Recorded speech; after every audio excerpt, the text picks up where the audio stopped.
Hello, resin drops. Well, let's see how this bird skull turned out, shall we?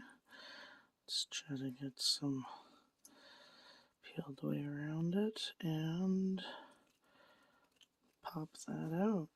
Ooh, I think that turned out very nice. In some areas you can see the black peeking out. I think that turned out pretty neat. I like it.